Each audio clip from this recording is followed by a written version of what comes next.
It's 7:40 in the morning. You're already late, and you're slapping peanut butter on bread you grabbed from the back of the counter, the loaf that's been sitting there since Tuesday. First bite. Something's off. A little sour, a little fuzzy at the edges of your tongue. You look down, and there it is. A faint green-gray smudge you definitely just chewed through. Your stomach drops before your brain even catches up. What actually happens now?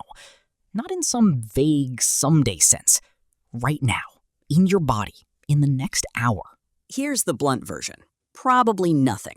But probably is doing a lot of work in that sentence. And the reason it's doing that work goes back to a farm in England in 1960 and a pile of dead turkeys nobody could explain.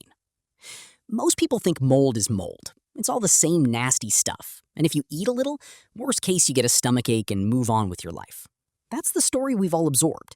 Bread goes bad, you toss it, end of thought. Except that's not remotely the full picture. Because buried in agricultural records from the early 60s is an event that quietly rewired how we think about food safety forever. And it started with birds falling into comas for no reason anyone could figure out. So what actually happened on those farms? Why did it take months to find the cause? And why does a turkey plague from over 60 years ago have anything to do with the sandwich you almost finished this morning? Let's start with the birds. May 1960, English poultry farms. Turkeys start dying, fast and in huge numbers. By August, more than 100,000 of them are gone. On some farms, every single bird. The strange part wasn't just the death count, it was how normal they looked, right up until the end. Healthy, eating, moving around. And then, almost overnight, they'd go twitchy, stumble, and drop into a coma they never woke up from. Farmers had no name for it. Vets had no name for it. So they just called it what it was. A mystery. Turkey X disease. Let that sit for a second. Investigators cracked open the birds that died and found their livers wrecked. Dead tissue. Damage that looked more like poisoning than any infection they knew. So they traced it backward. Farm by farm, feed bag by feed bag, until every single sick flock led to the same source, a shipment of peanut meal that had come in from Brazil. Same boat, same batch, same warehouse somewhere along the line. Which is completely wild.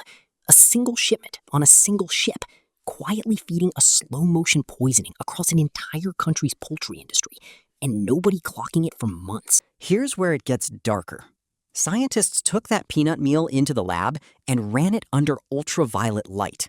Just a basic test, nothing dramatic. And the meal glowed. A weird, unmistakable blue-green fluorescence, like something out of a bad horror movie prop closet. That glow had a source, a mold called Aspergillus flavus, quietly growing inside the peanut meal the whole time, invisible to anyone just looking at a sack of feed. The toxin it produced got a name built straight from the mold itself, Aspergillus flavus toxin, aflatoxin. And once scientists actually isolated and studied the thing, they realized they weren't looking at some minor kitchen nuisance. They'd stumbled onto one of the most potent natural carcinogens on the planet, sitting quietly in stored grain, invisible unless you shine the right light on it, for who knows how long before anyone thought to look. That's the sledgehammer moment. A mold nobody worried about turned out to have been sitting in the human food supply for who knows how many centuries, and it took 100,000 dead turkeys to make anyone go looking. Now here's the part that should make your skin crawl a little differently. This isn't just a watch out for peanuts story. Aspergillus mold shows up on grain, corn, tree nuts, and yes, under the wrong conditions, bread. It's not usually the fuzzy green stuff you can see with your bare eyes on that sandwich you almost ate. That's often a different, less dangerous player entirely. But the scarier ones can be growing beneath the surface, invisible, exactly the way it hid in that Brazilian peanut meal back in 1960. You don't get a warning glow at the breakfast table, no UV light built into your kitchen. Just a decision, made in about half a second, whether to spit out that bite or swallow it and move on with your morning. Now pivot with me for a second, because this is where the story gets stranger. Around the same era, in a completely different lab, a Scottish scientist named Alexander Fleming was famous for being a slob. His lab bench was a mess.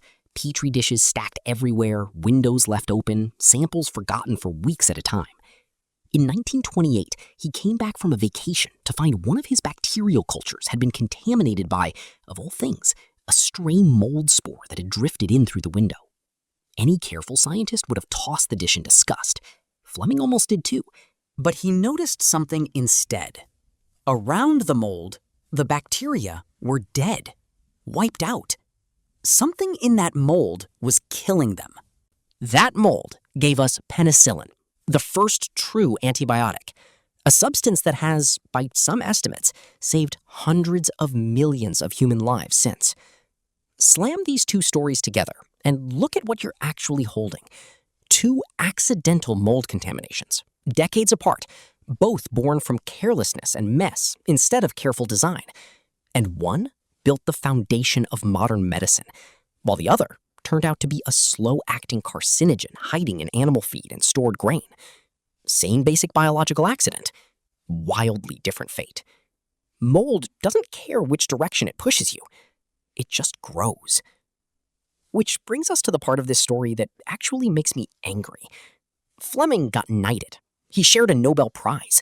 His name is in every biology textbook, framed as a genius who saw what others missed. Meanwhile, in the decades after turkey X disease, aflatoxin exposure has quietly kept killing. Not turkeys this time, but people.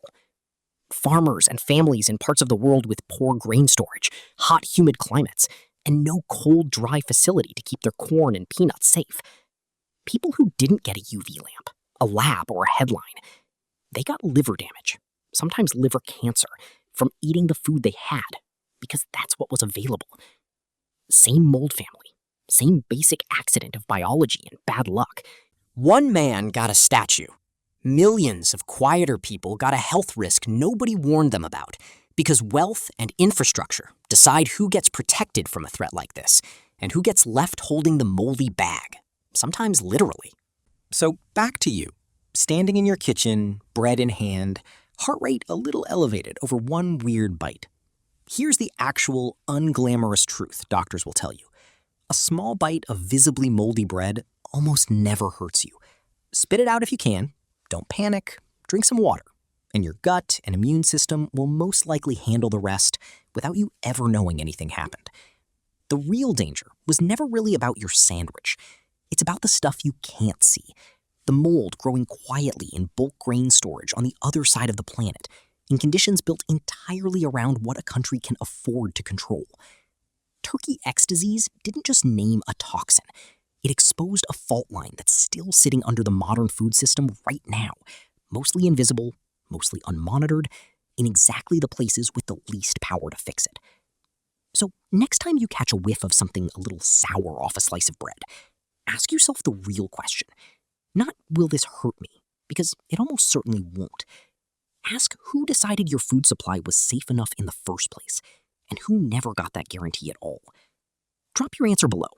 I actually want to see this argument play out in the comments.